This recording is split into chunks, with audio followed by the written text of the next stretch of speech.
जय श्री कृष्ण भक्तों, आपका स्वागत है। दशम स्कंद में आज हम 61वां अध्याय का पान करेंगे। वसुदेवं सुतं देवं कंसचाणूरमर्दनं देवकी परमानंदं श्री कृष्ण वंदे जगद्गुरु। श्री कृष्ण शरणं गोपाल शरणं, श्री कृष्ण शरणं गोपाल शरणं। मेरे बांके बिहारी नंदलाल शरणं, मेरे बांके बिहारी नंदलाल शरणं। श्री कृष्ण शरणं गोपाल शरणं, श्री कृष्ण शरणं गोपाल शरणं। मेरे बांके बिहारी नंदलाल शरणं, मेरे बांके बिहारी नंदलाल शरणं। श्री कृष्ण शरणं गोपाल शरणं, श्री कृष्ण शरणं गोपाल शरणं। मेरे बांके बिहारी नंदलाल शरणं, मेरे बांके बिहारी नंदलाल शरणं। श्री कृष्ण शरणं गोपाल शरणं, श्री कृष्ण शरणं गोपाल शरणं। मेरे बांके बिहारी नंदलाल शरणं, मेरे बांके बिहारी नंदलाल शरणं। बोल भगवान श्री कृष्ण की जय, श्री नंद के लाला की जय, श्री देवकी नंदन श्री कृष्ण की जय, श्री द्वारकाधीश भगवान श्री कृष्ण की जय। बोल देवादिदेव पूर्ण ब्रह्म भगवान श्री कृष्ण की सदा ही जय। जय श्री कृष्ण भक्तों, आपका स्वागत है भागवत महापुराण के दशम स्कंद में। भक्तों, हमने श्रवण किया कि रुक्मणी जी ने, भगवान ने उनसे कहा था कि मैं किंचन हूँ, मेरा कोई राज्य नहीं है, डर के मारे मैं छिपा रहता हूँ। तो उनके एक एक जो उनका प्रश्न था या उनका संवाद था, उसका उन्होंने उत्तर दिया और ये साबित कर दिया कि भगवान, मैं तो एक आपकी अंश मात्र शक्ति भी नहीं हूँ। क्यों कि उनका जो अहंकार था कि भगवान सदा मेरे पास ही बने रहते हैं, मेरे ही रूप पे मोहित हैं और मेरे ही महल में रहते हैं और कहीं जाते ही नहीं हैं, वो उनका अहंकार टूट गया। भक्तों, ये जो अहंकार होता है ना, चाहे ये भक्ति का हो, ज्ञान का हो, रूप का हो, धन का हो, कुल का हो, किसी प्रकार का भी अहंकार हो, इसका कहते हैं ना, अंत बुरे का बुरा ही होता है। ये अहंकार अगर हम में है तो यकीन मानिए हमारे को कहीं ना कहीं ये नुकसान पहुंचाएगा। और इसको जानने के लिए आप अपने आप को खुद ही देख सकते हैं, कोई आपको समझाने नहीं आएगा। आप खुद ही देख सकते हैं आपके अंदर क्या सुपीरियरिटी कॉम्प्लेक्स बोल रहा है। आपके अंदर पैसे का अहंकार खड़क रहा है तो आप बहुत, कहते हैं ना, ऑर्डरिंग वे में बात करेंगे, अपने आप को बहुत सुपीरियर समझेंगे। रूप के उसमें है तो भी आपको लगेगा कि मेरे रूप के आगे कोई है नहीं। तो भक्तों, ये सारी वस्तुएं जितनी भी होती हैं, ये समय काल, भगवान कहते हैं ना, भगवान एक काल के रूप में है, समय समय पर ये समाप्त कर देते हैं। आप किसी का भी चित्र देखिए, हीरोइनों को देखिए, हमारे हिंदुस्तान की जो हीरोइनें थी, उनकी फिल्मों में वो कितनी खूबसूरत लगती थी, लेकिन आज बुढ़ापे के कारण ये हालत है कि वो फ़ोटो भी नहीं अपनी खिंचवाती, क्योंकि उनके अंदर वो चमक नहीं है। तो भक्तों, ऐसे ही धन भी, जब इंसान बड़ा हो जाता है तो धन भी साथ छोड़ देता है। हर वस्तु साथ छोड़ देती है। अगर कुछ साथ नहीं छोड़ता तो भगवान श्री कृष्ण का अगर आपने भक्ति की हो तो भगवान आपका साथ नहीं छोड़ते। तो रुक्मिणी जी को जब इस चीज़ का एहसास हो गया कि मैं तो अहंकार के बस में हो गई थी और मेरे अंदर यही अहंकार गूंजने लग गया था कि मैं भगवान की सर्वश्रेष्ठ पटरानी हूँ, मुझसे बढ़ के कोई नहीं है। क्यों? एक तो महालक्ष्मी, और महालक्ष्मी के समान क्या, उनके बराबर भी कोई नहीं हो सकता। तो इस तरह से जब उनका अहंकार टूटा तो उनको इस बात का यकीन हुआ कि उनकी हैसियत कितनी है। तो उन्होंने स्वीकार किया कि मेरा तो हैसियत जो है वो तो एक पाल बराबर भी नहीं है प्रभु आपके आगे, और आप ब्रह्मांड को रचने वाले हैं, मुझे भी आपने ही रचा है। तो मेरे रचैया हो करके मैं कैसे ये अहंकार कर सकती हूँ कि मैं सर्वश्रेष्ठ हूँ। अगर मेरे से ये भूल हुई है तो मैं इसके लिए क्षमा मांगती हूँ। और आगे उन्होंने भगवान को पूर्ण ब्रह्म के रूप में वर्णन किया कि आप सृष्टि से पहले थे, आज भी हैं और सृष्टि के बाद भी रहेंगे। और आपको जो पूछता है वो सर्वश्रेष्ठ भक्ति में आता है। वो इंसान पूछता है जिसको कि इस चीज़ का ज्ञान हो गया है कि सृष्टि से पहले कौन था, आज कौन है और इसके बाद कौन होगा। वो माया को नहीं पूछता, वो मायापति को पूछता है। और जो मायापति को पूछता है भक्तों, उसको जीवन मृत्यु से पार जाना आवश्यक होता, संभावी होता है। क्यों? कि माया जो है हमारे को जीवन मृत्यु के चक्कर से निकल नहीं देती। ये जितने भी अहंकार हैं, ज्ञानवान, रूपवान, धनवान, कुलवान, बुद्धिवान, अनेकों जो अहंकार हमारे से लगे हुए हैं, ये हमारे को सदा जीवन मृत्यु में ही चक्कर में डालते रहेंगे।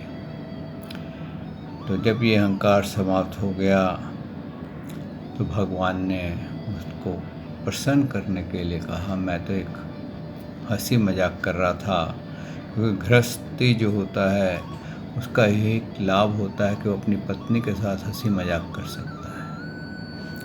और अगर गृहस्थ में आपके साथ हंसी मजाक ना हो, आपके साथ प्रेम ना हो, तो गृहस्थी जो होती है वो नर्क बन जाती है। आपके साथ हर प्रकार का व्यवहार होना चाहिए, उचित होना चाहिए, मान होना चाहिए, कई अपने पति को पूरा मान देना चाहिए, और पति को भी अपनी पत्नी का मान रखना चाहिए कि उसके ऊपर कमेंट कर ऐसे हर वक्त हर जगह ना करे जिससे कि उसका अपमान हो। ऐसे ही पत्नी को भी रखना चाहिए ताकि उनका मान बना रहे। अगर मान ख़त्म हो जाएगा तो कहते हैं रिस्पेक्ट ख़त्म हो जाएगी, और रिस्पेक्ट ख़त्म होते ही क्लेश प्रकट हो जाएगा। क्योंकि इंसान के अंदर जो रिस्पेक्ट होती है वो एक प्रकार का अहंकार होता है। या तो सन्यासी हो ऐसा जिसको मान अपमान से कोई अंतर नहीं पड़ता हो, उसको कोई कुछ भी कह दे। लेकिन जो सांसारिक मानव हैं, जीव हैं, उनके अंदर उनका मान जो होता है वो एक प्रकार का कवरिंग, फेस कवरिंग होता है, अगर वो उसको फट जाए तो कहते हैं कि जैसे कि आपकी स्किन को छील लिया जाए तो अंदर क्या होता है, आप बॉडी के अंदर हार्ड मांस और दुर्गंध ऐसी होती है कि आप उस बॉडी को देख नहीं सकते। लेकिन जब तक स्किन बनी रहती है तब तक आप उसको निहारते हैं, उसकी खूबसूरती को निहारते हैं। तो ये जो मान है वो एक प्रकार से हमारी स्किन की तरह होता है। कई बार वो स्किन अगर छिल जाए तो अंदर का हिस्सा अच्छा नहीं होता है। इसीलिए वक्तों किसी का भी अपमान नहीं करना चाहिए, भले वो पति हो, पत्नी हो, बच्चे हों, हर एक को अपना मान मान्य होता है। उसके लिए उसको एक वेट होता है। आइए भक्तों, इस भागवत महापुराण की इस गाथा को यहाँ आरंभ करते हैं। सच्चिदानंद रूपाय विश्वोत्पत्ते आदि हेतवे तापत्रय विनाशाय श्री कृष्णाय वयं नमो नमः। श्री कृष्णाय वयं नमो नमः। श्री कृष्णाय वयं नमो नमः। श्री कृष्णाय वयं बोल देवादेव पूर्ण ब्रह्म भगवान श्री कृष्ण की सदा ही जय। जय श्री कृष्ण। भक्तों आज हम 61वां अध्याय का पान करेंगे। इसमें भगवान की संतान का वर्णन है तथा अनुरुद्ध जी के हिमा में रुक्मिणी का मारे जाने का विवरण है। भक्तों भगवान जो थे उन्होंने किसी भी पत्नी के तरफ अपना मान, उसका मान कम नहीं किया था। हर एक पत्नी को ऐसा ही लगता था कि वो मेरे से ही प्रेम करते हैं, और यही क्वालिटी होती है इंसान की। और वो तो भगवान थे, भगवान के लिए तो सभी एक सारे के हैं, लेकिन हम मानवों को भी ऐसा ही व्यवहार करना चाहिए। हर एक कोई हमें जितने भी हैं वो यही सोचें कि हम उनसे बहुत प्रेम करते हैं। क्यों? आप प्रेम को जितना बढ़ाएंगे उससे कई गुना लौट करके आपके पास आएगा। आप कभी ट्राई कर लीजिए, किसी के साथ भी प्रेम करिए। यहाँ तक कि आप अगर जानवरों के साथ भी प्रेम करेंगे तो जानवरों से भी आपको लगेगा मुझे बहुत अधिक प्रेम मिल रहा है। भक्तों कहते हैं भगवान की एक एक पत्नी से 10-10 पुत्र हुए थे, और उनको पढ़ाने के लिए उतने ही अध्यापक आते थे और उतने ही उनको शिक्षा दी जाती थी। देखिए भगवान के पुत्र होने पर भी उनको शिक्षा की कमी नहीं की गई थी, पूर्ण शिक्षा दी जाती थी और धर्म की शिक्षा दी जाती थी। और हम सांसारिक शिक्षा अपने बच्चों को देते हैं। हकीकत क्या है, जो शिक्षा हम बच्चे को देते हैं वो शिक्षा उसके जीवन में बहुत महत्वपूर्ण कार्य करती है। भक्तों अगर हम जीने की कला बच्चे को बचपन से ही गीता, भागवत और रामायण इन ग्रंथों का पान कराते रहेंगे तो आप देखेंगे कि बच्चे की परवरिश में, उनकी बढ़ोतरी में बहुत अंतर होगा। वो बहुत कहते हैं ना भगवान के भक्त निकलेंगे, अपने माता पिता की आज्ञा का पालन करेंगे, संस्कारी जिसको बोलते हैं वो संस्कारी बच्चे निकलेंगे। और वो पढ़ाई में भी, डिग्री प्राप्त करने में भी बहुत आगे चले जाते हैं। सांसारिक वस्तुओं की भी डिग्री उनको बहुत अच्छे से मिल जाती है। और उनको कहते हैं ना कि अगर आपको तैरना आता हो तो नदी पार करनी हो तो नदी का तेज़ बहाव भी आपको कोई रोक नहीं सकता। ऐसे ही भक्तों जो भागवत, महापुराण, गीता, रामायण अपने बच्चों को इसका पान कराता है, उनको ऐसा तैराक बना देता है कि अगर कभी करंट, पानी का करंट तेज आ जाए तो उसमें से भी वो पार सरलता से कर जाते हैं, जैसे मछली पार कर जाती है। आप देखिए, जब रात होती है तो मछली उल्टे पानी के विरुद्ध जाती है और उसको कोई रोक नहीं सकता। इसी प्रकार से जो बच्चे को ये संस्कार दिए गए भागवत गीता के, भागवत जी के, रामायण के, उसको कोई भी वस्तु उसका रुकावट नहीं बन सकती, क्योंकि उसको उसमें से पार करना बड़ी सरलता से आएगा और उसको मालूम है कि किसको कितनी इज्जत देनी है, कौन भगवान है और मैं ये संसार में क्या करने आया हूँ। वो काम, क्रोध, लोभ, मोह, अहंकार, मत्सर, तृष्णाओं से, इच्छाओं से मुक्त रहेगा। और जो व्यक्ति अपनी इंद्रियों को, अपनी फीलिंग्स को कंट्रोल कर लेता है, वक्त तो सबसे बड़ा सक्सेसफुल वही होता है। और जो फीलिंग्स और अपनी इंद्रियों को कंट्रोल नहीं कर पाता, उसका डिज़ास्टर, उसका कहते हैं ना विस्फोटक होना, उसका नष्ट होना तय है। उसको हो सकता है, जैसे कहते हैं ना कि कई बार आप देखिए, कहते हैं ना रिस्पेक्ट में और रिगार्ड्स में फ़र्क होता है।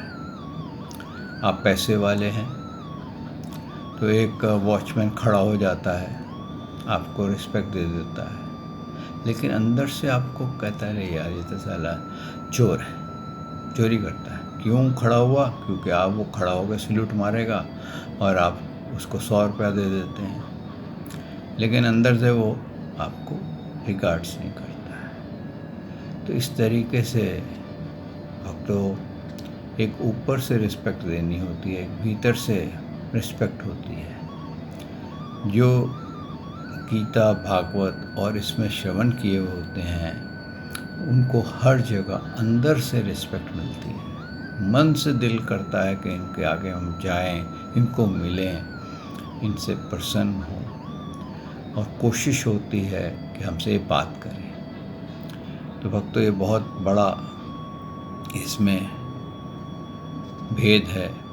तो इसलिए ये केवल तभी आता है जब कि हम अपने बच्चों को संस्कार दे दें। जब तक हम बच्चों को संस्कार नहीं देते तो बच्चे क्या होते हैं, किसी न किसी रूपवान, धनवान, वान के अधीन होकर के अपने आप को भूल जाते हैं, अपने अस्तित्व को, अपने कर्तव्य को, अपने धर्म को भूल जाते हैं और उनके भूलने से विनाश हो जाता है। तो भक्तों, भगवान जो थे, उन्होंने सदा अपने कर्म को, अपने बच्चों को ऐसी शिक्षा धर्म की दी कि वो सदा अपने जीवन में कामयाब रहें। और ये शिक्षा हमारे को इस भागवत जी में मिलती है कि इतने बालक होने पर भी भगवान ने कभी भी किसी को अशिक्षित नहीं रखा, सबको ही शिक्षा दी। कहते हैं इसके बाद जो क्षमा करें, जो प्रद्युम्न जी थे, उन्होंने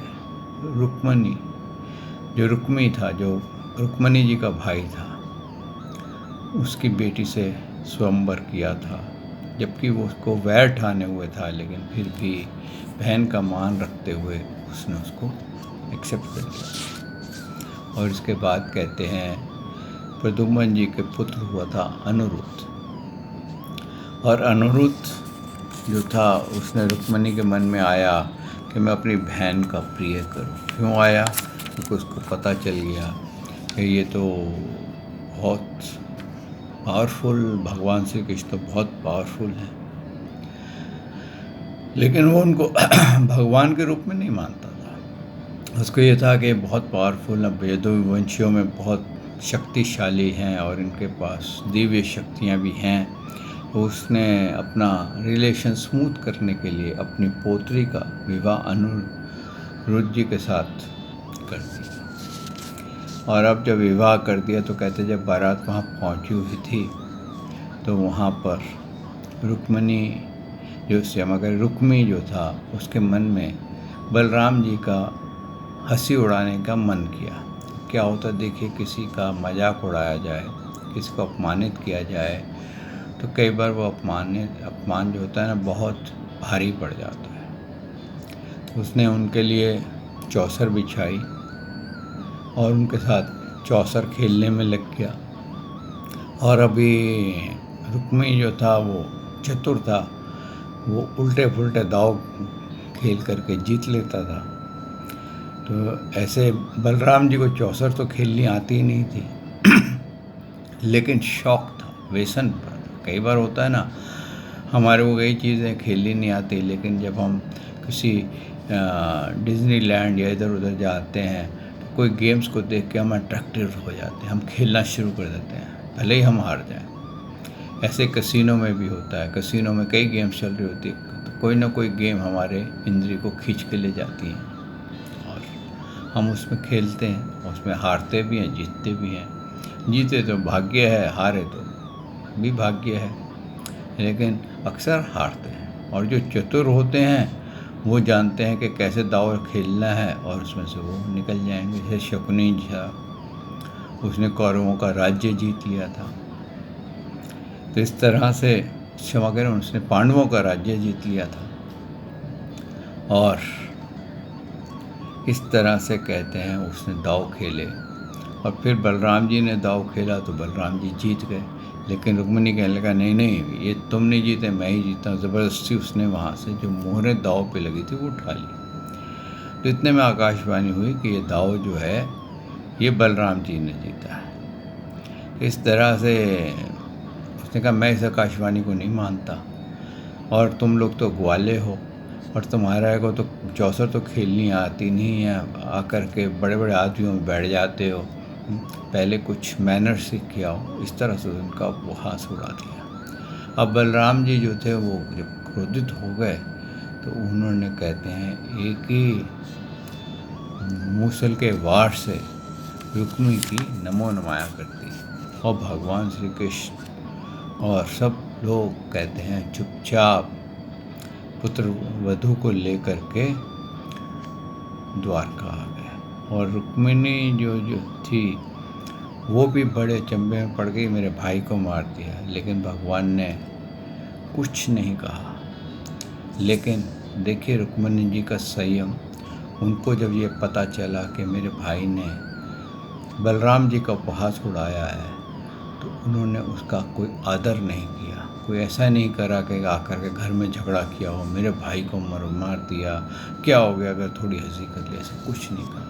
बल्कि बलराम जी को प्रणाम करके वो अपने महल में चली गई। ये होते हैं संस्कार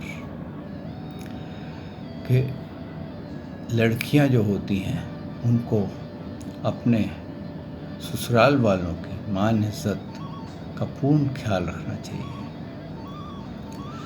और ये देखना चाहिए कि कहीं पर भी किसी प्रकार से भी उनके मायके में अगर अपमान होने लग जाए तो कोशिश करनी चाहिए कि वहाँ नहीं जाए। यही जीवन का भी असूल है कि जहाँ पर आपको लगता हो कि आपका मान नहीं है, आप वहाँ पर मत जाइए, क्योंकि अगर आप जाएंगे तो फिर से आपका कोई ना कोई अनिष्ट ज़रूर होगा और आपको कहीं ना कहीं चोट लगेगी। भले आप कितने ही, कहते हैं, अपने आप को ये कह लें कि मैं बहुत ब्रॉड माइंडेड हूँ, मुझे कुछ फ़र्क नहीं पड़ता, लेकिन कहते हैं कि घड़ा अगर बार बार पत्थर पे रखा जाता है तो पत्थर पे भी घड़े का निशान बन जाता है। इसलिए वहीं जाएं जहां आपका मान रहे।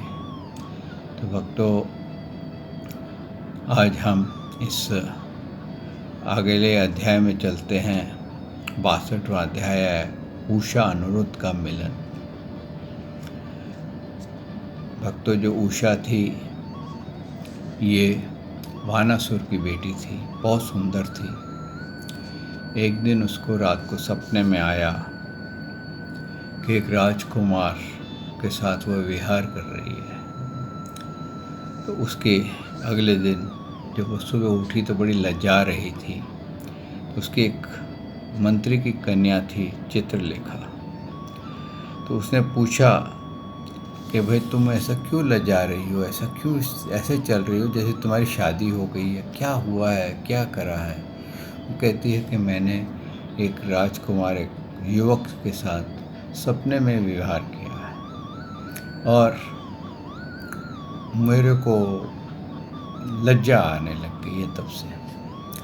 उसने कहा वो युवक कहीं भी होगा, मैं ऐसी कला जानती हूँ कि वो कहीं भी होगा, मैं तुझे उसको ला करके दे दूँगी। तो कहते हैं चित्रलेखा ने बहुत सारे चित्र बनाए, इंद्र का बनाया, देवी देवताओं के बनाए, बड़े बड़े राजाओं के बनाए, और सबके जब चित्र बनाए उन्होंने फिर बाद में उसने भगवान श्री कृष्ण का चित्र बनाया तो थोड़ी सी लज्जा आ गई। फिर उसके बाद उसने प्रद्युम्न का चित्र बनाया, थोड़ी और लज्जा आ गई। फिर उसने अनिरुद्ध का चित्र बनाया तो उसने उंगली से कहा कि यही है। मैंने कहा अरे ये तो द्वारका भगवान श्री कृष्ण के पुत्र हैं, तो फिक्र मत कर, मैं तेरे को इसको ला दूँ। तो कहते हैं उसको काली विद्या आती थी। वो रात को गई और जा कर के अनिरुद्ध को उनके शयन गृह से पलंग के साथ ही उठा करके ले आए और उसने आकर के उसको उषा के महल में रख दिया और उषा से कहा देख यही है ना, अब तो इससे जितना व्यवहार करना है कर ले। अब उषा ने जब देखा तो वो उसके साथ बहुत प्रेम हो गया उषा को, कह रहे इतना सुंदर, और अनिरुद्ध की बहुत सेवा करी। अनिरुद्ध को भी कहते हैं ना इतना मोहित कर दिया उन्होंने कि उनको पता ही नहीं चला कि मैं द्वारका में सोया था और इधर वानासुर नगरी में आ गया हूँ। और वानासुर नगरी कहाँ है? हिमालय के पास है, और द्वारका समुद्र में है। तो इतना होने पर भी जब उनको नहीं वो लगा तो 6 महीने ऐसे ही निकल गए। मतलब इतना उसकी सेवा करी, इतना उनके साथ प्रेम किया उषा ने कि उसको पता ही नहीं चला कि 6 महीने से मैं इस महल में रहता हूँ। कब सुबह होती है, कब रात होती है, उसको पता ही नहीं चला। 6 महीने बाद जो वहाँ के पहरेदार थे उन्होंने जाकर के वानासुर से कहा कि हमें ऐसा लगता है कोई पुरुष उषा के महलों में है, क्योंकि इसके एक ऐसे चिन्ह उभर आए हैं जो कि विवाहिता स्त्री के चिन्ह होते हैं। तो कहते हैं वानासुर बहुत क्रोधित हुआ और उसने पूछा भाई सिक्योरिटी में कोई कमी तो नहीं रही? बोले बिना क्रम तोड़े हम पहरा देते थे, कोई अंदर नहीं जा सकता था महल के, कोई बाहर नहीं जा सकता था। तो वानासुर अंदर गया और अनिरुद्ध जो थे उनके साथ युद्ध हुआ। वानासुर ने उनको पकड़ लिया, पकड़ करके कैद कर लिया। अब कैद कर लिया, इधर नारद मुनि जो थे वो भगवान श्री कृष्ण के महल में पहुँचे और भगवान श्री कृष्ण ने उनका स्वागत किया और उन्होंने पूछा आपकी घर गृहस्थी कैसी है, बाल बच्चे कैसे हैं। अभी अनिरुद्ध नज़र नहीं आ रहा। उनको तो पता था कि वानासुर ने कैद कर रखा है, लेकिन भगवान ने कहा होगा यहीं कहीं खेल वेल रहा होगा, किसी के पढ़ाई वढ़ाई कर रहा होगा। तो क्यों, भगवान के तो इतने बालक थे। अब हर एक बालक के पास वो पोते थे या उनके एक एक के पास तो उनके वो नहीं रहती थी। तो नारद जी ने उन्होंने को बताया कि वानासुर ने आपके पोतरे को अपने महलों में कैद कर रखा है और वो उसको बहुत जल्दी मृत्यु दंड देने वाला है। ये सुन कर के बलराम जी के साथ भगवान श्री कृष्ण ने युद्ध की तैयारी की और सब ने जा कर के कहते हैं वानासुर की नगरी पे चढ़ाई कर दी थी। और उसी चढ़ाई में शिव जी भी युद्ध में आए थे और उनको कैसे वो बचे थे वो हम अगले अध्याय में इसका पान करेंगे। और ये युद्ध कैसे भगवान ने जीता था इसका भी पान करेंगे। आज वाणी को यहीं विश्राम देते हैं। कल प्रभु ने चाहा तो मैं आपकी सेवा में फिर हाजिर होऊंगा और भगवान श्री कृष्ण के साथ वानासुर के युद्ध का विवरण करेंगे।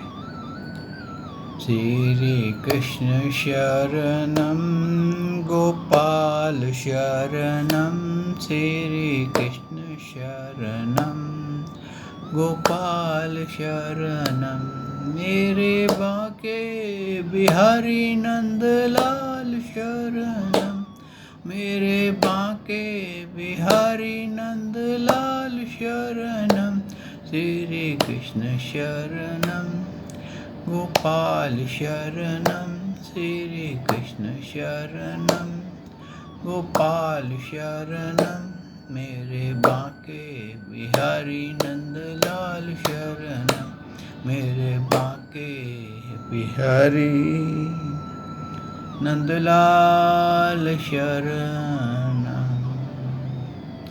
बोल भगवान श्री कृष्ण की जय, हे नंद के लाला की जय, हे देवकी नंदन श्री कृष्ण की जय, हे द्वारकाधीश भगवान श्री कृष्ण की जय।